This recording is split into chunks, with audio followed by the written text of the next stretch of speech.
ऊंट और सियार की कहानी। बहुत समय पहले की बात है। एक सियार और ऊंट अच्छे दोस्त थे। सियार बहुत चालाक था और अक्सर ऊंट को बेवकूफ बना देता था। एक दिन उसने अपने मित्र से कहा, नदी के उस पार गन्ने का एक खेत है।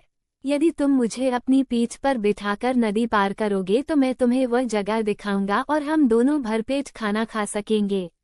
ऊंट ने सियार की बात मान ली। उसने सियार को अपनी पीठ पर बिठा लिया, क्योंकि सियार को तैरना नहीं आता था, और उसे नदी के पार ले गया। वहां पहुंचकर दोनों गन्ने के खेत में घुस गए और भरपेट गन्ने खाए। सियार का पेट जल्दी भर गया। बस इसके साथ ही खुशी से वो जोर जोर से चिल्लाने लगा। ऊंट का पेट अभी तक भरा नहीं था। उसने सियार से कहा कि वो चिल्लाना बंद करे। ऊंट को डर था कि अगर सियार की आवाज सुनकर खेत का मालिक आ गया तो उनकी खैर नहीं।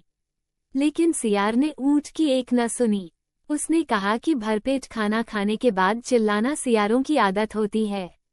वो अब पहले से भी अधिक जोर से चिल्लाने लगा। उधर गन्ने के खेत के मालिक ने सियार के चिल्लाने की आवाज सुनी। बस फिर क्या था, हाथ में एक लंबी छड़ी लेकर खेत का मालिक वहां आ पहुंचा। सियार झाड़ियों के बीच छिप गया, लेकिन ऊंट वहीं खेत में खड़ा रहा, क्योंकि छिपने के लिए उसका शरीर बहुत बड़ा था। खेत के मालिक ने ऊंट को पीट पीट कर बेहाल कर दिया। जब खेत का मालिक चला गया तो सियार झाड़ियों से बाहर निकला। ऊंट और सियार अब दोनों वापस घर को जाने के लिए निकल पड़े। नदी पार करने के लिए ऊंट ने सियार को फिर से अपनी पीठ पर लाद तो लिया, लेकिन इस बार उसने सियार से बदला लेने की ठान ली थी। जैसे ही वे नदी के बीचों बीच पहुंचे, ऊंट पानी में लौटने लगा।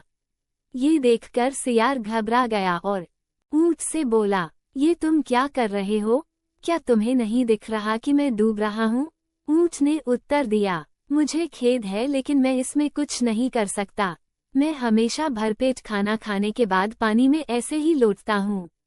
सियार के पास कोई चारा नहीं था और वो गहरे पानी में गिर गया। चालबाज सियार को उसके गलत काम की सजा मिली।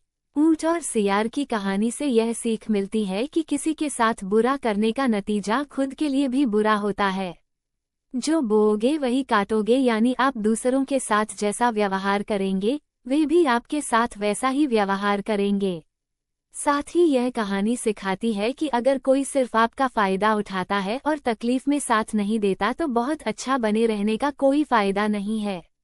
जैसे जैसे को तैसा की नीति अपनानी चाहिए।